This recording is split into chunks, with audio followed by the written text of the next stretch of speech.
traditional wrong assumptions, whether it can spoil your life and residence. Definitely ഒരു residential consultant എന്നുള്ള നിലയിൽ ഞാൻ to N extend ഇപ്പൊ എൻ്റെ പേഴ്സണൽ ലൈഫിലും I face this kind of people. കാരണം ഈ മാറി ചിന്തിക്കാൻ കഴിവില്ലാത്ത കുറച്ച് എൽഡർലി ആയിട്ടുള്ള ഈഗോയിസ്റ്റിക് ആയിട്ടുള്ള പേരൻസ് ആയിട്ടൊക്കെ വരുമ്പം I have seen people suffering a lot. കാരണം അവരുടെ കുട്ടികളൊക്കെ തന്നെ they are facing many junctions, many issues in life. ഇങ്ങനൊരു സിറ്റുവേഷൻ ഞാൻ ഒരുപാട് കണ്ടിട്ടുണ്ട്. കാരണം ഇവര് ഒരു വില്ലേജ് സൈഡിലെ ഏതെങ്കിലും ഒരു പർട്ടിക്കുലർ സ്ഥലത്ത് ഇവരുടെ കുറെ ബന്ധുക്കളും കാര്യങ്ങളും ഒക്കെ ആയിട്ട് ഒരുമിച്ച് താമസിക്കുന്നുണ്ടായിരിക്കും. And they feel that's a best way out or the best part of എന്താ ഒരു ലൈഫ് സ്റ്റൈൽ അല്ലെങ്കിൽ ഒരു ലിവിങ് ബിൽഡ് ചെയ്യാനുള്ള, ഞങ്ങളുടെ ഫ്യൂച്ചർ ബിൽഡ് ചെയ്യാനുള്ള ഒരു നല്ല സ്ഥലമായിരിക്കും. കാരണം ഇത്രയും നെയ്ബേഴ്സായിട്ട് ബന്ധുക്കളൊക്കെ ഉണ്ടല്ലോ, നമുക്ക് ഇവിടെ തന്നെ ഒരു വീട് വെച്ചാൽ പോലെ എന്നൊക്കെയുള്ള ചിന്താതിൽ ദേ സ്റ്റാർട്ട് ക്രിയേറ്റിംഗ് ദെയർ എന്താ പറയുക കൾച്ചർ ദെയർ. പക്ഷെ സംഭവിക്കുന്നത് എന്താണെന്ന് വെച്ച് കഴിഞ്ഞാല് ഹൂവർ സ്റ്റേയിങ് നിയർ ടു, കാരണം ഇവരുടെ ഇൻഫ്ലുവൻസുകൾ സ്വാഭാവികമായിട്ടും ആ സൈഡിൽ വരുന്ന ഇവരുടെ കുട്ടികളിലും കാര്യങ്ങളും ഒക്കെ വരും. അവരൊരിക്കലും ഒരു പുറം ലോകമായിട്ടുള്ള ഒരു മിംഗ്ലിംഗ് ലെവലിലേക്ക് മാറാനുള്ള ചാൻസസ് കമ്പാരിറ്റീവ്ലി വളരെ കുറവായിരിക്കും.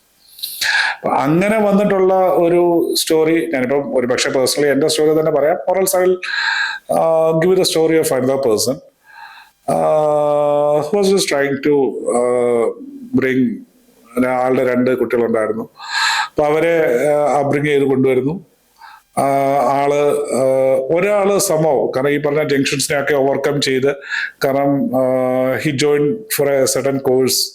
So after his base level education he got an opportunity to go out.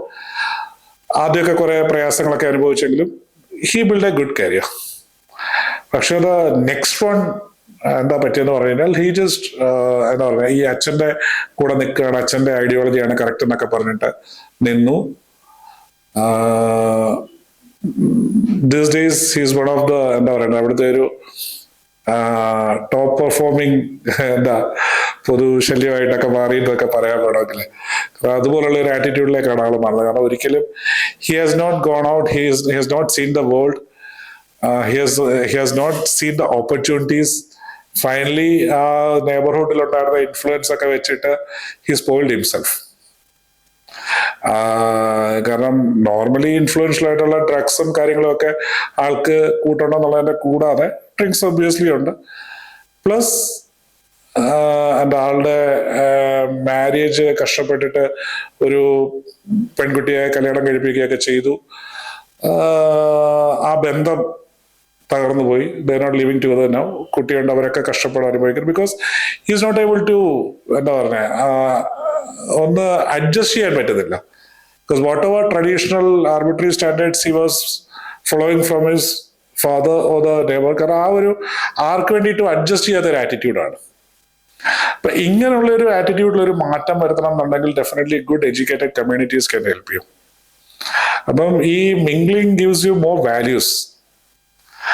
അപ്പൊ ഇതിന്റെ കൂട്ടത്തിൽ സംഭവിച്ചെന്താണെന്ന് പറഞ്ഞു കഴിഞ്ഞാല് ഈ പേരൻസ് തന്നെ വയ്യാതായി കഴിഞ്ഞപ്പം reaching for the health care, കാരണം അവരുടെ ഹോസ്പിറ്റൽ സൈഡിലൊക്കെ മാറാൻ തന്നെയുള്ള പ്രയാസങ്ങൾ മറ്റൊരു സൈഡിൽ കൂടെ അവരെ ഡിസ്റ്റർബ് ചെയ്യാൻ തുടങ്ങി. അപ്പൊ ഈ മോന്റെ പ്രശ്നങ്ങൾ മാനസികമായിട്ടുള്ള തളർച്ച ഉണ്ടാക്കുന്നതിന്റെ കൂട്ടത്തിൽ അവരുടെ ഹെൽത്ത് കെയറും ഒരു ക്വസ്റ്റ്യനിങ് ഫാക്ടറിൽ ഇപ്പൊ വന്നു നിൽക്കുകയാണ്.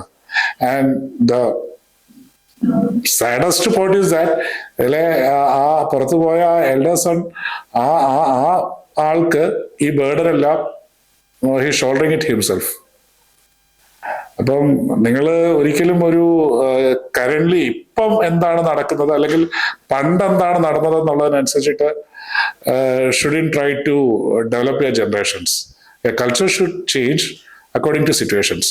ഇപ്പോഴത്തെ സിറ്റുവേഷൻ ഡിമാൻഡ് ചെയ്യുന്നത് നിങ്ങൾക്ക് ഇതുപോലുള്ള ഡെവലപ്മെന്റ്സ് ഡിമാൻഡ് ചെയ്യുന്ന അല്ലെങ്കിൽ തരുന്ന കമ്മ്യൂണിറ്റീസ് ആണെങ്കിൽ in my opinion definitely you are suppose to take it.